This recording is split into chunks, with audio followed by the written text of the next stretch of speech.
Hello po mga kababayan, kamusta po kayong lahat? And once again, welcome back to another episode of Simply Talkies Vlog. Pag-usapan natin mga kababayan, ito na naman pong inyong busy presidenting pusit, nagpapapansin na naman po, ito talaga yung tinatawag ninyong pasaway. No? Hindi po ito mapigilan, law breaker. Feeling niya po, siya po ang presidente ng bansa. No, bakit? Yung pong ginawa niyang paglusob, pagkudita sa ating Kongreso. No? Kasi po, nais niya pong samahan ang kanyang Chief of Staff na kasalukuyang nakakulong dyan po sa loob ng batasang pambansa dyan sa Kongreso. No, 5 days lang naman yan. No? Hindi po siya marunong sumunod sa batas at sa patakaran ng Kongreso. No? She is just a loose cannon wreaking havoc sa ating bansa. Ang tawag ko nga sa kanya, anay. No? Siya ang anay na sumisira sa ating gobyerno.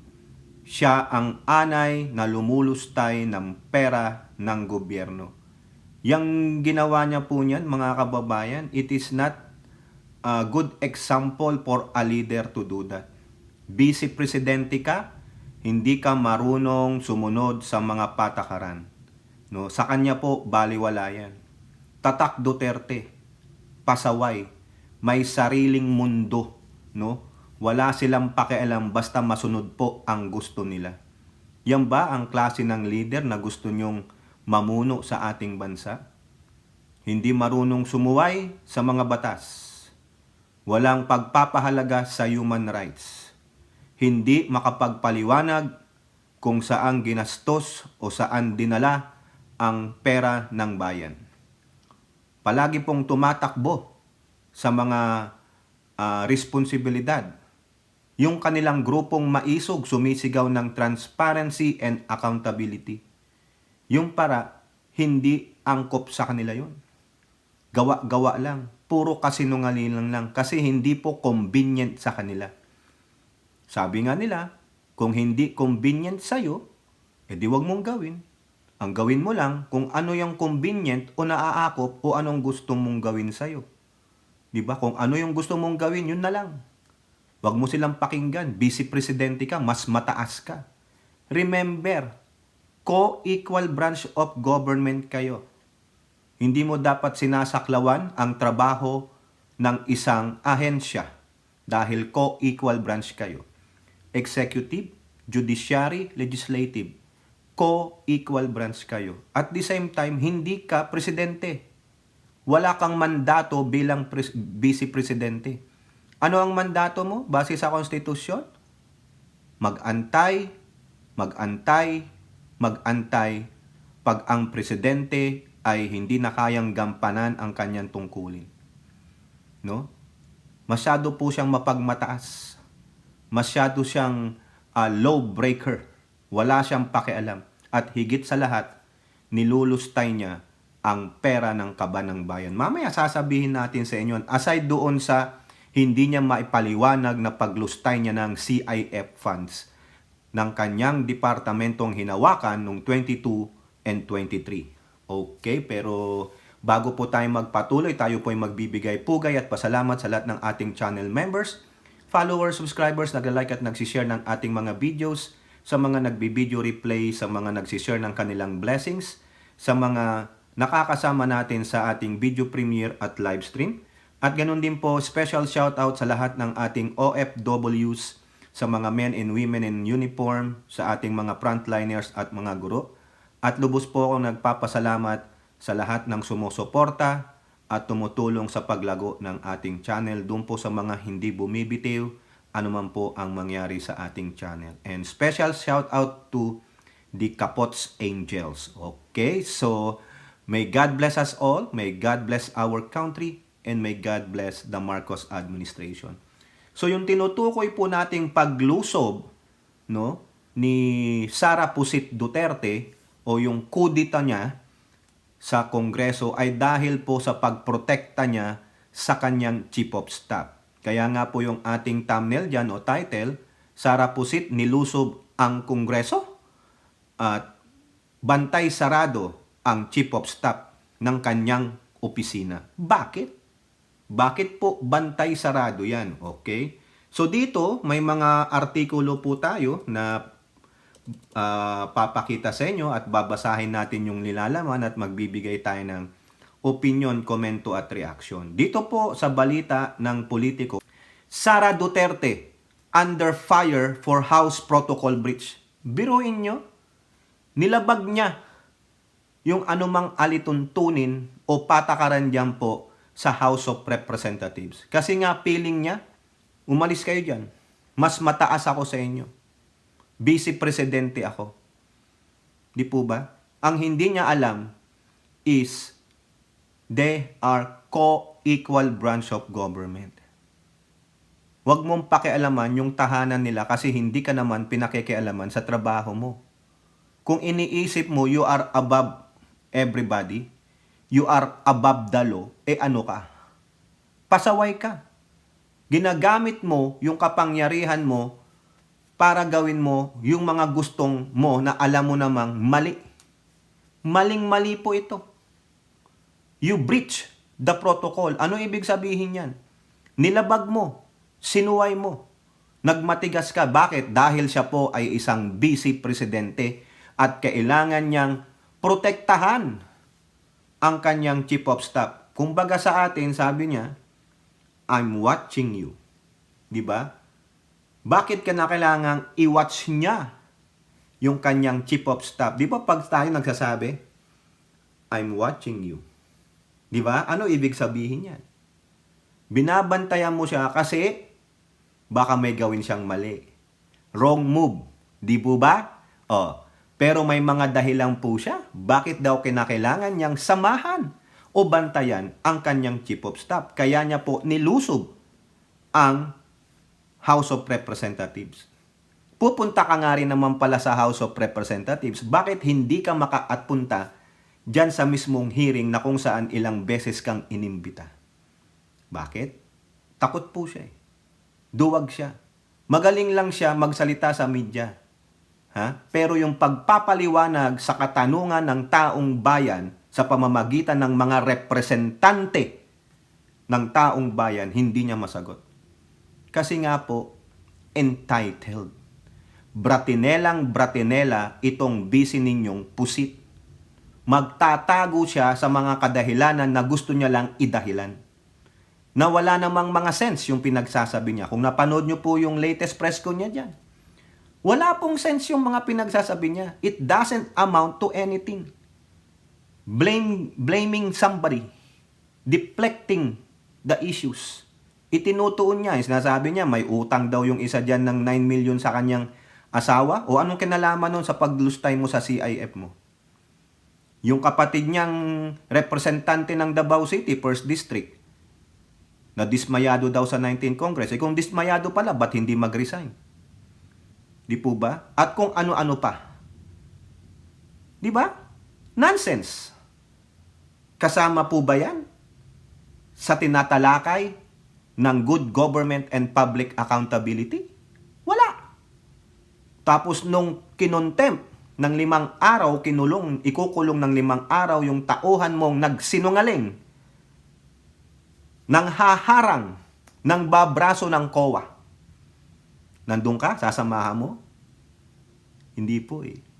Hindi po ako naniniwala na ganun ang dahilan mo. There is something bigger than that, mga kababayan. So dito, pinuntahan niya. Binreach niya ang House Protocol. Bakit? Nandito po. Pinapaliwanag po ito nung Sergeant at Arms nung Kongreso. Kung mapanood nyo yung press ko ni Joel Chua saka yung Sergeant at Arms, talaga pong maaano nyo na ang sarap ninyong parabang pag ikaw ang magulang. Halika nga dito, masyado kang pasaway. Di po ba? Ito, talaga po na hindi ito na-control, hindi ito naturuan ng magandang asal ng magulang. Nagre-reflect ngayon sa kanila kung anong klaseng pagpapalaki ang ginawa ng magulang sa kanila. Itong tatlong anak ni Duterte na ito, na malalaki na, hindi po natin pwedeng isama yung anak niya dun sa isa. Ha? Hindi po.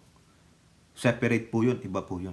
No? Pero itong makikita mo sa ugali nung tatlong Duterteng anak, no, ng isang aliman, ay napakasama po ng mga ugali.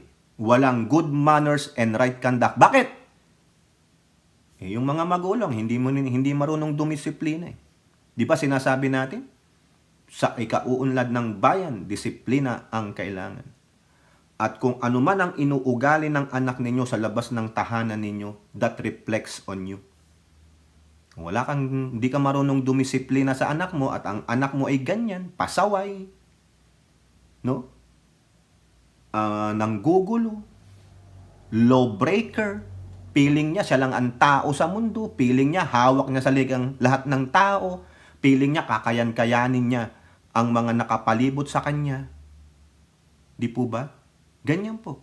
Hindi naman sa pag-judge, pero nakikita natin. Paano't ito pinalaki ng mga magulang niya? Walang disiplina, mga kababayan. Tayo pa man ding mga Pilipino, disiplina at respeto. Respeto ang isa sa pinakamahalagang tinatrato nating ating values. Pero ito, si Pusit at yung mga siblings niya, walang respeto sa kapwa. Kasi feeling nila, sila ang nasa otoridad, sila ang mataas.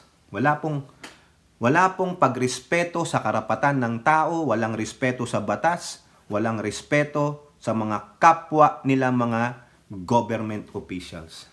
Ayan po, sabi dito.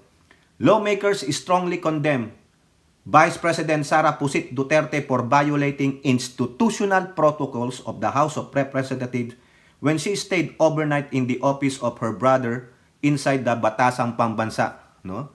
In a statement, House Senior Deputy Speaker Aurelio Gonzales Jr., Majority Leader Manuel Dalipe, and Deputy Speaker David Suarez expressed alarm over Duterte's refusal to leave the premises of the House after visiting her detained Chief of Staff. Sabi dito, no? Binuksan namin ang pinto ng malasakit para sa kanya. Binigyan siya ng espesyal na pahintulot na bisitahin si Attorney Zulaika Lopez, kahit lagpas na sa regular na oras ng pagbisita. Duterte left the detention facility at 10 p.m., but instead of leaving the Batasan complex, she went to the office of her brother. O ayan, dun daw po sa South Wing. Okay? Kahit ilang beses siyang pakiusapan ng aming Sergeant at Arms na umalis, binaliwala niya ito. Dahilan para magpatupad kami ng lockdown para sa kaligtasan ng lahat at proteksyon ng institusyon. Nakita ninyo? Nakita nyo yung pagiging salaula niya. Bastos sa lahat ng bastos itong vice presidente ninyo. Nabudol po tayo. Kung ordinaryong Pilipino yan, no, o ordinaryong mamamayan wala sa pwesto sa gobyerno, aalis yan. Di po ba?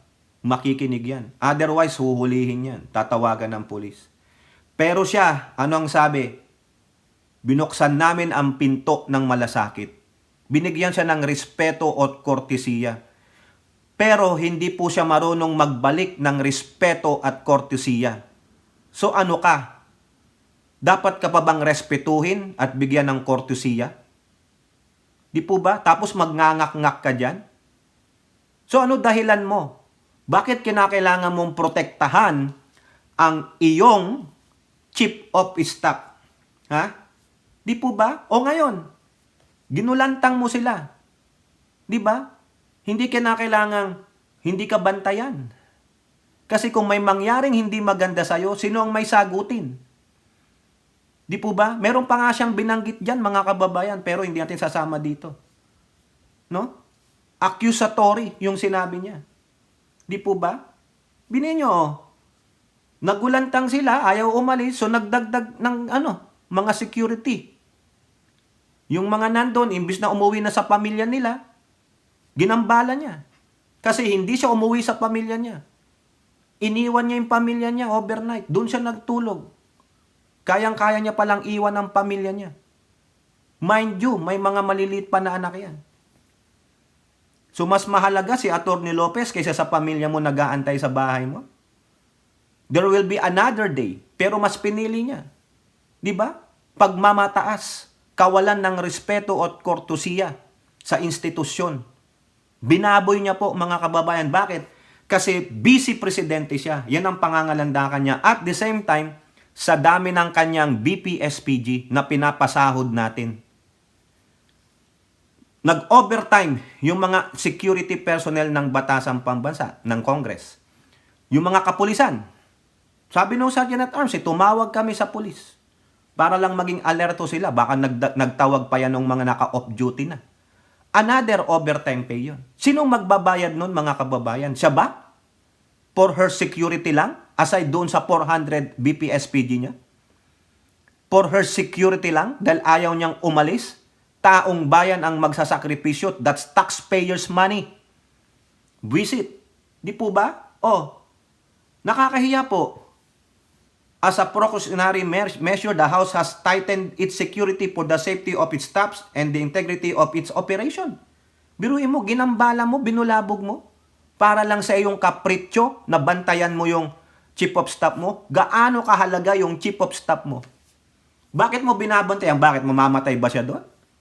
Bakit may malala ba siyang sakit? Mamaya, makikita nyo kung ano lang yung dahilan, mga kababayan, bakit kinakailangan niyang bantayan, no? Bantayan yung kanyang chief of staff. Ha? Ano yung dahilan? Okay? The House leaders stress the importance of adhering to rules and protocols regardless of one's ranks or position. Correct. Correct. But the question is, kayo dyan ng mga House leaders, it is your house. Your house, your rules. Di ba? Dito po. Dito, sa amin. Yung anak ko, if you wanna stay here, in our house, you're adult, you're 18 and above. If you wanna stay inside this house, you remain with us. Our house, our rules. Sumunod ka. But if you don't want my rules, get out. Ganun po yan. You have to lay down the rules. They have to follow the rules you have set. O kayo dyan, ha? Kayong mga house leaders, what you gonna do then? What you gonna do? She stayed there overnight sa opisina ng kapatid niya. Silang magkapatid, mga pasaway talaga. Kung mabuting kapatid o kuya yung representante na yan, sasabihin niya, ading wag na. Sumunod ka na lang. Wag kang pasaway. Hindi po eh. Tinolerate din nung kuyang representante. Just to say, we are above the law. We own you people. We don't care about your rules. We don't care about your protocols. We are the Dutertes. We are above the law. Yung po yung pinakita ng magkapatid na yan. Inalaw ng kapatid eh. Kung mabuti kang tao, ayaw mo nang dagdagan pa ang mga issue tungkol sa kapatid mo, put her in the proper place. Sabihin mo, sister, wag na. Wag na natin palakihin yan. Balik ka na lang ulit bukas. Sumunod ka sa patakaran. Hindi natin bahay yan. Hindi mo rin bahay yan. May mga anak ka nag-aantay sa'yo. May asawa ka, inaantay ka. Bigyan mo ng oras yung pamilya mo. Bumalik ka na lang bukas in a proper time. Ganun eh. Yun ang advice dapat ng isang mabuting kapatid. Yung isang kapatid na merong pang-sense. May utak pa. Magpapayo ng maganda. Anong ginawa? Naglabas pa ng letter allowing her sister na mag-stay doon sa opisina niya. Eh, anong gagawin ng house? They have to accommodate her because she is the second highest leader in the land. Nakita nyo yung paano siya mangbraso above the law, using the position to get everything what she wants. Spoiled brat eh. Bratanela talaga. Kita nyo yan? Anong nagawa ninyo? Kayo dyan mga house leader. So what you gonna do? Ang tapang nyong sabihin ito, pero puro bunganga din ba kayo? Wala na kayong gagawin? Wala. Ganon. Eh di kung ganon pala, mga inutil din kayo. Hindi nyo kayang i-lay down yung parusa. Parang ulit dito. O pag ayaw sundin ng anak ko, ayaw mali sa bahay, my rules, o my house, my rules. Ayaw mo, o grounded ka. Give me your car key. Give me your cellphone. You will get only this stuff if you want to follow my rules. Di po ba? Pag sinabing curfew, 10 o'clock curfew. You have to be here 10. I'll give you 5 minutes or 15 minutes leeway. Other than that, you'll get it. Di po ba? Ganon. You cannot even fix your bed. Clean your room. Then there will be consequences because it's my house, my rules. O kayo, ano sabi nyo? The house leaders stress the importance of adhering. Adhering means follow, obey the rules and protocols regardless of one's rank or position. So what you gonna do? That's my question. Just ignore it? Just give her a pass? No way. How many times how many times she did not follow your rules? She disobeyed you. She disrespected you. She thinks she's above the law. And that will take precedence. Sa iba na gagawin yan. At yung halimbawa na pinakakita niya sa ating mga kabataan, it's a very, very bad example setting by your Vice President. Di po ba? Wag lang kayo puro kuda dyan. Ito pa sabi nila, gusto naming ipaalala sa lahat, lalo na sa mga opisyal ng gobyerno, na may mga patakaran at protocol kaming sinusunod sa malaking kapulungan para tiyakin ang seguridad at kaayusan. Hindi ito basta-basta nilalabag kahit sino pa ang tao. Kung walang respeto sa mga simpleng patakaran, pa natin magtitiwala na kaya nilang igalang ang mas malalaking responsibilidad na inatang ng taong bansak nila. The lawmaker emphasized that the House is an institution that serves the Filipino people and is not to be abused for personal purposes. Ang malaking kapulungan ay para sa lahat ng Pilipino. Hindi ito lugar para abusuhin o gawing personal na espasyo kahit pa sino ka. To prevent similar incidents in the future, the House leadership vowed to strengthen its security protocols and enforce them equally regardless of rank or position. But incidents in the future pa? Right now, gawin nyo na. Right now, gawin nyo na. Sabihin nyo, our house, our rules. Otherwise, you will be kicked out. Ayaw mong sumunod, you will be kicked out. Ayaw mong sumunod, there is a punishment. There are consequences for your illegal action. There are consequences for you disobeying our protocols and our rules. Ganun po. I-lay down nyo na yung parusa. I-kick out nyo siya. Hindi yung kinakaya-kaya kayo tapos on your house, she is blabbering those accusations against you. Dino-double murder kayo. Ibig sabihin, kayang-kaya kayo ni Duterte. Mga wala kayong bayag. Bakit nyo pa sasabihin to prevent similar incidents in the future? No, now. At the present time, not the future. Ayun ang gusto namin. Di po ba? Pinapakita niya lang na wala po siyang respeto, mahilig siyang sumuway sa mga batas because she is above the law. Her siblings are above the law. The Dutertes are above the law. Yun lang po yan. Di po ba? Tama, mali. Eto, mga kababayan, ang dahilan niya.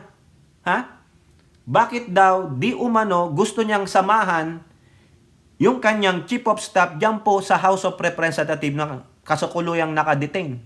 5 days lang naman. Sabado na sa ating bansa. Linggo na, 3 araw na lang. Lalabas na yan. Kasi sa 25, another hearing. Unless makontempt na naman siya. I-contempt nyo ng o-contempt para si Pusit hindi na lalabas dyan. Dyan na lang siya. At least yung Pusit may tahanan na. O di ibig sabihin, tanggalin nyo na yung opisina ng OBP. Tanggalin ang mga satellite offices. Wala na. Dyan na lang siya mag-operate. Dyan sa opisina ni Pulong kasi wala rin namang kwenta yan eh. Diba? Nowhere to be found yan. Sabi dito sa Manila Bulletin, VP Sara asked to join Chief of Staff in house detention due to ano? Due to what? Physical condition? Sadness. Nalulungkot. At may physical condition. Ano yung physical condition niya, mga kababayan, ng kanyang isa ring bratanelang Chief of Staff niya? Ito po. Yung reasons. Lopez has chronic back problem that often results in migraine. So what you gonna do? Magiging personal massager ka? Personal manghihilot ka sa migraine niya saka sa back pain niya? Mahusay ka palang manghilot. Oy! Baka sabi mo, okay, come on, COS. Iluting kita ha. Baka gusto mo ng bagong kotse para mawala yung back pain mo at migraines. Ganon. Ikaw yung magiging gamot niya sa migraine? Really? Wow! Mamaya. Lopez feels nauseous and lightheaded. Oh, doktor ka ba? Paano mo maiibsan yung nauseous niya and lightheaded? Ha? Lightheaded pala, yung nahihilo, nasusuka. Baka naman buntis.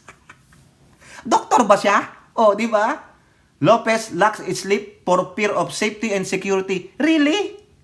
Nasa loob ka ng HOR, oh. Pag may mangyari sa'yo, sagot nila yan. May nangyari na ba? May nadedo na ba sa loob ng HOR na pinakontempt? Di ba? Duwag na duwag pala yung iyong COS. Bakit siya umakto ng ganun? Ha?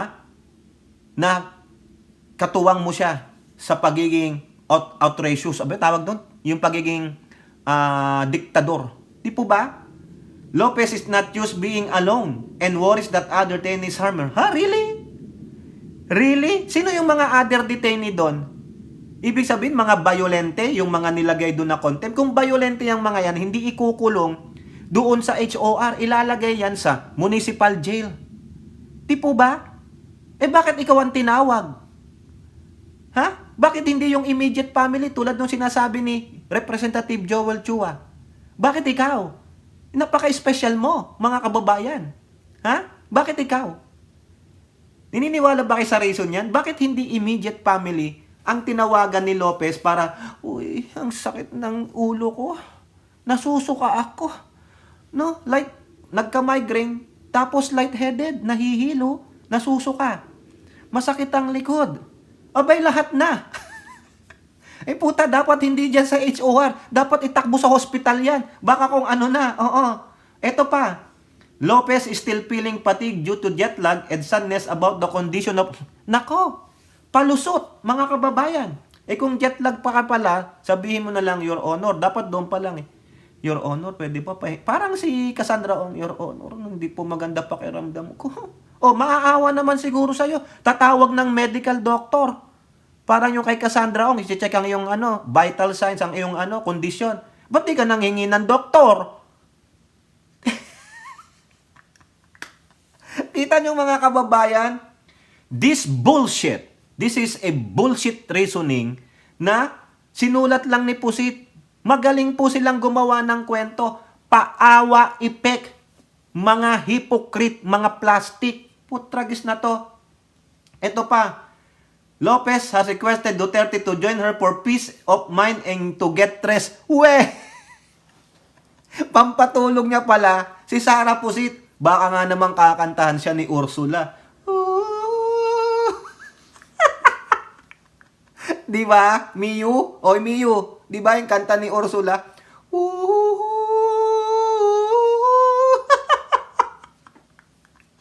Putragis na ito mga kababayan. Antibay.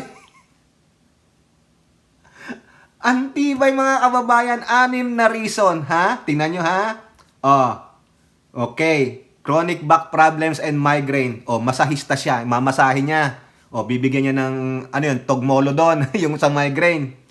Nahihilo at lighthearted. Sige, lagyan ng yung ganun, yung sa mga nurse. Yung doktor, masahista, pampatulog, puta, security guard.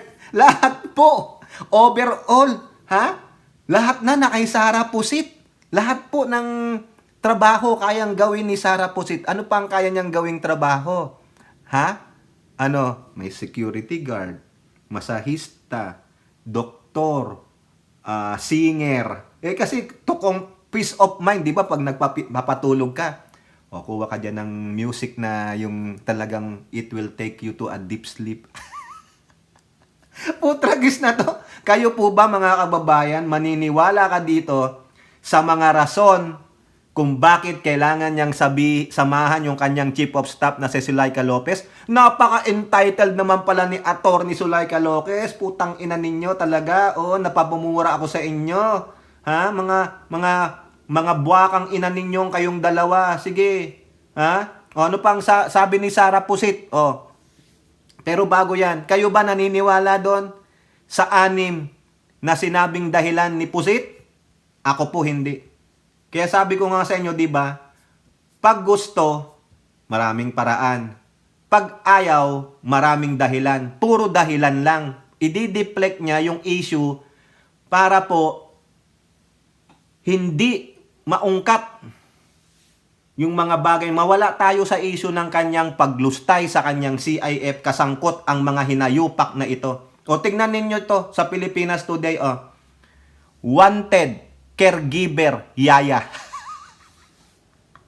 Doon po sa mga sinabi na 6 na dahilan nitong si entitled na Attorney Lopez, ito naman po ang naisip ng mga kababayan natin. Wanted caregiver yaya. Qualifications. Dapat vice president kayo. Whether nung barangay ninyo o asosasyon ninyo. Dapat BP. Mahilig sa comfy pants. Paano yun? May aklat na isang kaibigan. Binansagang bratinela. Nananapak ng sheriff. Di umaaten sa hearing. At pasaway. Ayan po. Dagdagan na natin ng pasaway. Pasensya na. Pilipinas Today ha. Kung sino man nagsulat nito. Dagdagan ko ng isa. 7. Ayan. 7 utos ng presidente ng impyerno. Wanted caregiver. Ang 7, pasaway. Di ba, Ilora? Suset, Miyu, at Maritel, Ate Maite. Ayan ha. Ano pa? Ang sabi ng Sergeant at Arms, tanga-tanga ka kasi. Bakit kayo pumayag? Ha? Takot ba kayo kay Duterte? Mga walang hiyading kayo eh. Ayan, sabi ng Sergeant at Arms, nasalisihan kami. Tanga kasi kayo. Bakit nyo pa kasi inopen ang pinto ng pagiging mabait? Ayan, nauto kayo eh. Diba? Yung mga ganyang balak niyan, ano yan eh. Sa bagay, ang demonyo, they are cunning. Cunning. Mapaglinlang. Mga ganyan po, mga kababayan. Ano pa ang sabi ni Pusit? Ha? Doon na daw siya. Doon na daw siya hanggang New Year. Doon na siya maglalaba. Paano yan? Panindigan mo yan. Ha? Ayan sabi sa politiko eh. Dito na ako maglalaba. Sara Duterte makes house her home until after New Year. Ayan ha, until after New Year. Diyan daw na siya titira. Diyan na siya maglalaba. Diyan na siya e-ebak. Bakit? Diyan yung kanyang chief of staff. Panindigan mo. Ha? Pag pinalabas itong si Lopez sa 25, huwag mong samahang umuwi. Diyan ka, maiwang ka. Kasi sabi mo hindi mo naman sinabing hanggang nakakulong dyan si Zuleika Lopez eh. Ang sabi mo, diyan ka hanggang New Year. Sasama mo siya. Kung ikulong nga na niya hanggang New Year, diyan siya. Di po ba? Ang sabi nga nung isa dong taga sa HOR, may dala daw siyang unan. Ang tanong, may dala ba siyang pante? Di ba, Elora? Ito sabi niya ha. Ito sabi niya. Nagpabili na ako kanina ng tali. Kasi dito na lang ako maglaba. And then dito ko na lang i-dry yung clothes ko. Medyo madami naman akong t-shirt na nadala sa so pwede pa siya. Hindi niya sinabi dito, marami siyang dalang pante. Di ba? Di ba, Miyo? Alam niyo na sinasabi ko. Hindi na magpapalit ng pante. Paulit-ulit lang kasi uniform namin yung dinadala ko. So, hindi siya halata na paulit-ulit. Kasi uniform siya ng OBP. Hindi sinabing nagdala siya ng panty. May dala daw siyang tali. Ano yun? Magbibigti ka dyan? Ay, sige na nga. Hindi kita pipigilan. I-dry mo na yung sarili mo. Sige, isabit mo na yung sarili mo. Magdadala ka pala ng tali. Ang kapal ng muka, no? Until New Year daw siya. Hindi niya uuwian yung asawa at anak niya. No? Walang malasakit na ina ito sa mga anak niya? Nagtatanong lang. Kasi mas ginusto niya pang mag-stay doon sa HOR kaysa uwian yung mga anak niya at asawa niya. Di ba? Anong halimbawa ang ipinapakita niya sa pamilyang Pilipino? Di ba? Walang pakialam sa pamilya. Ang mas may pakialam siya sa kanyang chief of staff. Bakit? Yon. Bakit binabantayan niya ang chief of staff niya? Ha? Bakit? Kayong mga kababayan, bakit? Kasi nga, tulad ng sinabi ko, I am watching you. Huwag kang magkakamali. Huwag kang magkakamali. Nandoon siya to remind her chief of staff, sip it. Or better yet, lie to your teeth. Magsinungaling ka. Kasi pag sinabi mo ang totoo, alam mo na. I'm watching you. Nandoon siya to intimidate her. To remind her na nandyan ako palagi. Whether tulog ka o gising ka, sa harap at likod mo, nandyan ang Sara Pusit Duterte sa'yo. Hindi ka makakawala. Kasi bakit? Malay nyo, pag wala siya dyan, at na-stress itong babae, itong si Atty. Lopez, malay ninyo, mag-breakdown yan. Kumausap na yan, okay, sige po. I will tell you the truth. Nothing but the truth. So help me God. At kung ano ang ma-squill niya, ma-implicate si Pusit lalo. Kaya sabi niya, I'm watching you. Maraming alam yung chief of staff niya doon pa lang sa pagiging mayor ng Davao niya. Ayon, kaya sabi niya, babantayan kita. Sasamahan kita. Gagawa ako ng dahilan para hindi ka makapagsalita. Kasi pag nagsalita ka, lahat tayo mayayari. Yung po yan. Bakit binabantayan ang chief of staff? Hindi naman siya immediate family. Hindi naman siya kamag-anak. Even though kumari mo yan, ninang ng mga anak mo yan, ninang siya ng, ninang ka ng mga anak niya, hindi ka immediate family. May dahilan. Hindi yung 6 na dahilan na sinasabi nila. May malalim pang dahilan. Because if you talk, all of us are dead. Kayo po, ano pong inyong masasabi? Comment down below and don't forget to like and share. Hope to see you in the next videos. Bye-bye. God bless.